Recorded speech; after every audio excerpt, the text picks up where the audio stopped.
It's pretty often that you see a cartoon gain a cult following, but you'll also occasionally see a cartoon that fails. I'm MonstersReview, and today I'll be counting down 10 of the most unsuccessful cartoons that have aired on television. This list isn't in any sort of particular order, and of course, it's all in my opinion.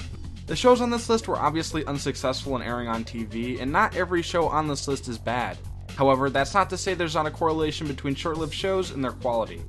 This list will only contain shows from the past 20 years because it was very common to see a lot of short-lived and unsuccessful cartoons from the 1960s to early 1990s. This video idea was suggested by AA Will on Patreon, so check out my Patreon in the description if you want this reward and much more. Without further ado, let's begin.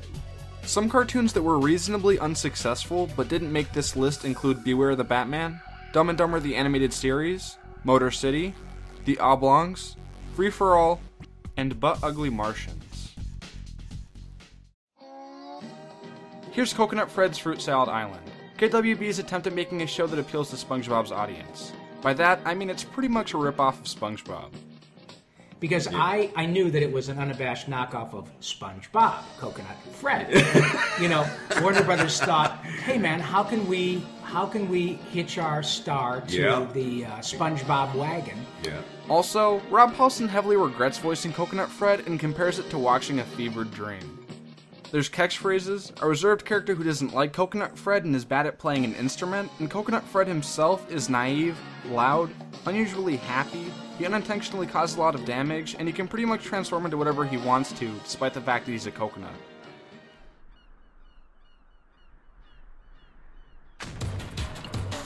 Good morning, Fruit Salad Island! It's another perfect day in paradise. Although Warner Bros. Tried really hard at replicating SpongeBob, they forgot one trait. Yeah, SpongeBob could be loud and annoying, but he also had likable qualities, and at times he was down to earth, unlike Coconut Fred, who's just flat out irritating. I think the art style on this show is pretty cool and unique, and I do admit, Coconut Fred is a bit of a guilty pleasure of mine, but I don't deny that this show isn't anything special. Coconut Fred was originally supposed to have a 13-episode first season, but due to the backlash of the series, it was cut down to 9 episodes and went on a 5-month hiatus, with the remaining 4 episodes being branded as a second season. If you think that Camp Lazlo is a ripoff of SpongeBob, wait till you see Coconut Fred's Fruit Salad Island. Yay me!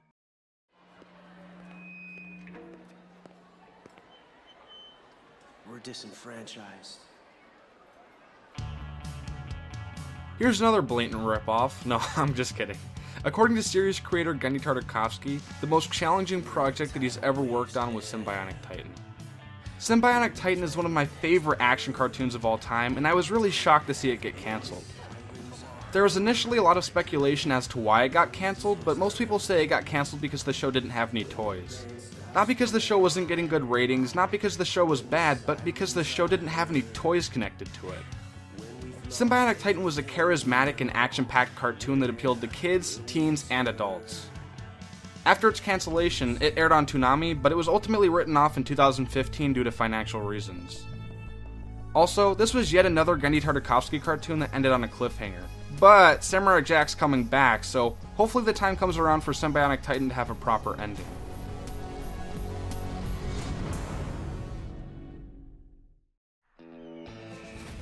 Here's a more recent one, Border Town. Border Town premiered on January 3rd, 2016 on Fox, and one of its executive producers is Seth MacFarlane. That's right, the guy who brought you Family Guy, American Dad, and The Cleveland Brown Show.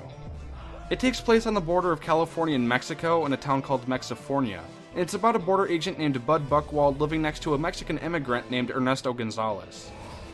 Like any other show that Seth MacFarlane's ever worked on, it includes a lot of controversial topics, like drug cartels and building walls on borders. In my opinion, Border Town isn't very visually appealing, and it isn't very entertaining as well. Fox canceled Border Town about a month ago, on May 12th, 2016, and its final episode aired on May 22nd.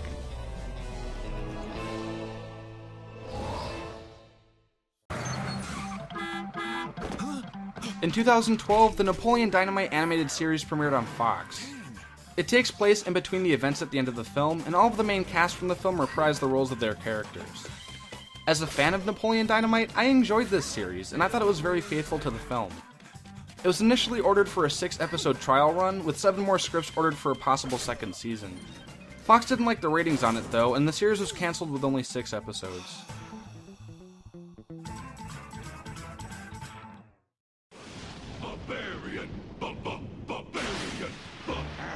I think that this one is one of the most underrated cartoons from the past 15 years. Dave the Barbarian aired on Disney Channel, and it was created by Doug Langdale, who also created The Weekenders, but unfortunately, Dave the Barbarian never saw the kind of success that The Weekenders had. This show was brilliant and clever, with a unique concept and funny episodes. Despite the fact that this show was met with generally positive reception, and even won an Annie Award, Dave the Barbarian only had 21 episodes, premiering its finale one day before what would have been its 1-year mark on air.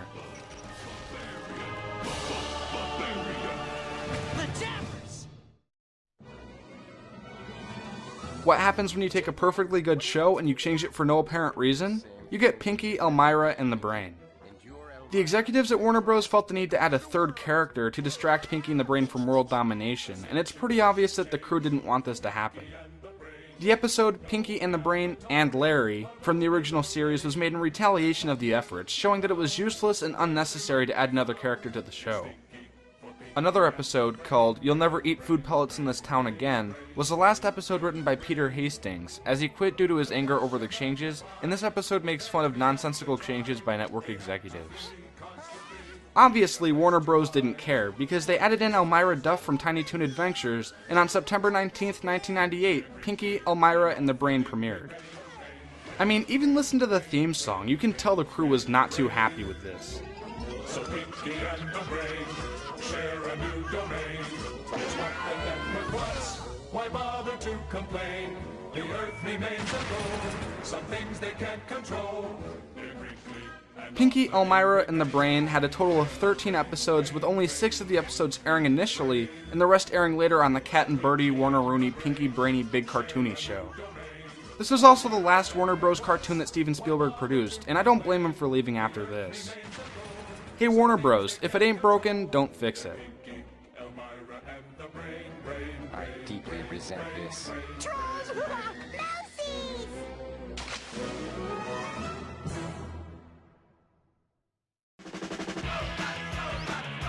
The shortest running original series to ever air on Cartoon Network was Robotomy. Robotomy was about 2 teenage robots named Thrasher and Blastus, who were outcasts trying to fit in at their high school. This show was made in an attempt of Cartoon Network trying to blend their audience more with Adult Swim's, so the show shared qualities of shows for adults and kids. Although Cartoon Network was trying to make this show for a more broad audience, I didn't like this show that much. After 10 episodes, Robotomy was cancelled in 2011. Supposedly, the series was finally greenlit after several failed pitches by its creators to Cartoon Network, so maybe it wasn't a very good idea to begin with.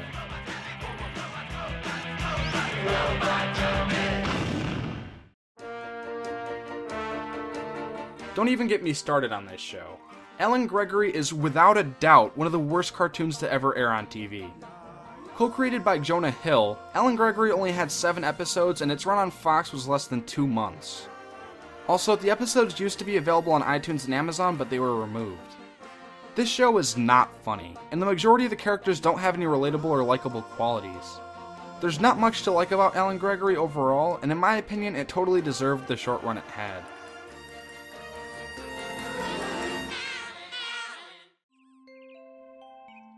Hey, remember Rugrats Preschool days? Exactly. The series focuses on Angelica and Susie in preschool, and the Rugrats episode Preschool Days serves as its pilot episode. Lovely! Gosh, Susie, I like your picture of Ms. Weimer. Thanks, Harold. And I like your fire truck.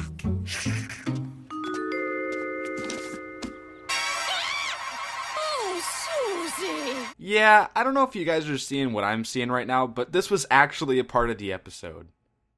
Rugrats Preschool Days was announced as a spin-off of Rugrats in 2001, but the episodes weren't completed until 2005, and most of the episodes didn't actually air on Nickelodeon in the US until 2008. There's only 4 episodes, and they were also released onto the Rugrats Tales from the Crib DVDs. The art style is obviously different in this series, and in my opinion, it's not a change for the better. Honestly, it's most likely a good thing that this show is short-lived.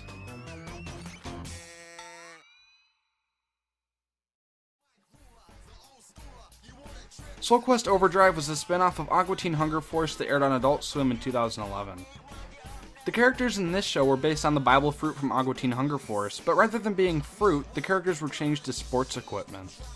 They also added in a new character, Mick, who is a Scottish soccer ball. Despite being evangelical Christians, the characters were pernicious, destructive, and drug addicted. 6 episodes were produced, but only 4 aired, and all on the same day, May 24th, 2011.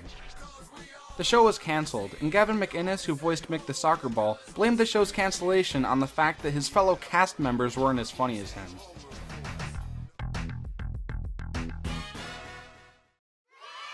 Shut up and take my money! Well, there's 10 of the most unsuccessful cartoons to air on TV. Have any other unsuccessful cartoons or opinions in mind? Let me know about them in the comments. Also, if you enjoyed this video, please leave a like below and also check out my social media at MonstersReview. As always, I'm MonstersReview, thanks for watching and have a spectacular day.